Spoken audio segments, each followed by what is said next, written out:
Umarangkada ang Bambang Gay Sagalahan 2024 na inisyatibo ng Bambang Gay Bulaklakan sa pamunuan ng presidente na si Nerugay Santos at ng mga kasama niya sa organisasyon. Ang aktibidad nitong Sabado ng gabi ay nilahukan ng mahigit kumulang 15 individual mula sa iba't ibang lugar sa Pasig City. Ito ay ang pakikiisa nila sa selebrasyon ng Pride Month, bagamat dekada 80 pa lamang ay nagsimula na ang kanilang taunang gay sagalahan. Nagpasalamat ang grupo sa tulong ng Barangay Council at ng iba pang sponsors. Suot ng mga nagagandahang kalahok ang kanilang makukulay na mga gown ay nagsimula ang pag-arangkada ng alas 8 ng gabi. Matapos ng sagala ay may programa sa Villa Alfonso Gym para maibigay ang mga nakahandang premyo para sa mga piling awardees. Nandito na naman po tayo tulad ng isang taon, ang Bambang Gay Bulaklakan na kung saan po ang LGBT community ay nagsiselebrate ng sagala para just to celebrate the community. Isang taon, nandito kami at inibita namin lahat. So, naging successful naman po. As usual po, long preparation, siguro successful naman po, nakikita nyo naman. So, in behalf po sa presidente na si Nerugay Santos at ang aming pong isang advisor na si Elmer Demano na matagal na pong nag-organize ng Bambang Gay Sagala. Nagpapasalamat po sa lahat na sumuporta sa amin. Unang-una, siyempre ito yung mga gay, di ba? LGBT community. Kaya nga po June, hindi namin ginawang Mayo kasi ang Mayo ay pangbaba para sa mga babae.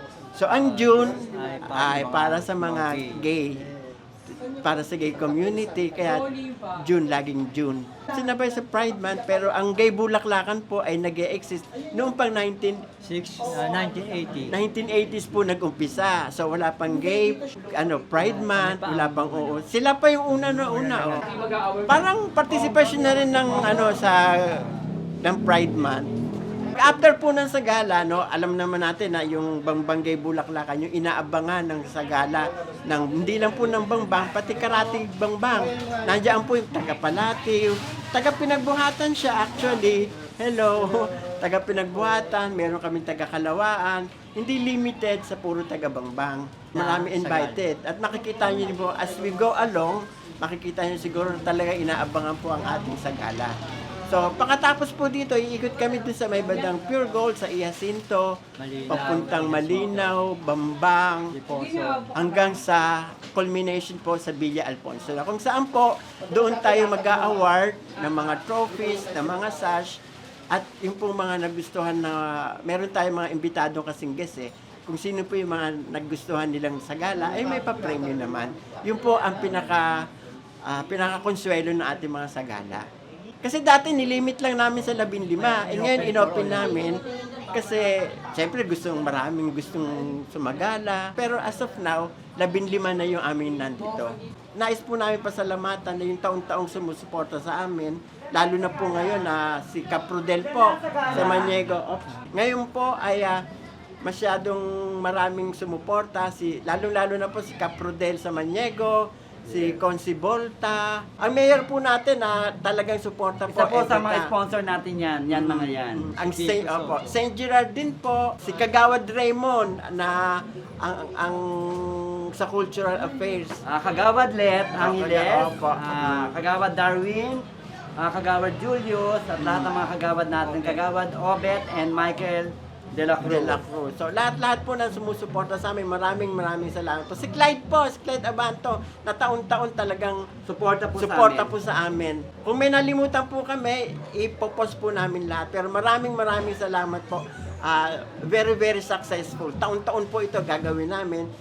Hanggang sabi na, mula pa noong 1980, at hindi po titigilan to. Bambang Gay Bulaklakan, 2024, at muli nagbabalik kami at muling nagpapaligsa ng kanilang bonggang-bonggang gown, bonggang-bonggang arko, at pasabog pa ang gagawin nila. Elmer Demano, siya po ang talagang kauna-unahan na atin president ng Bambang Gay Bulaklakan. Maraming salamat po, pasensya, medyo busy lang po Maraming salamat po sa lahat na umatin ng sagala. Ito lang po ang saglahan na inaabangan ng buong Pasig at hindi lang Pasig, Taytay, Cainta, Mandaluyong, laging nakasuporta po sa amin at inaabangan. Ay, tiwala naman po kami sa ating binibigay ng Panginoon na taon-taon namin ginagawa to. Never kaming inulan. Ulan man siya pero maya-maya wala na. Itutuloy pa rin to. Umulan at tuloy rin po ang sagala. Lagi kami pinagbibigyan. Lagi kami pinagbibigyan. Blessing lang po. All Pasigueño no, nandito tayo ngayon sa Bangbang. Ginaganap po ang tao ng gay bulaklakan dito sa Bangbang.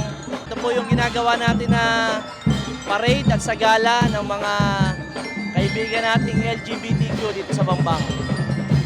Reyna Elena, ang Queen of Pasig First Runner-Up 2023 at taga-Bambang na si Zoe Abad. Isa naman si Glendale sa isinagala bilang ring ng mistika at lubos ang kasiyahan niya na mapabilang dito sa kauna-unahang pagkakataon. Hindi ko po talaga siya ine-expect. Biglaan lang po talaga. Last Saturday lang kami nagdesisyon na sasali ako sa sagalahan na to.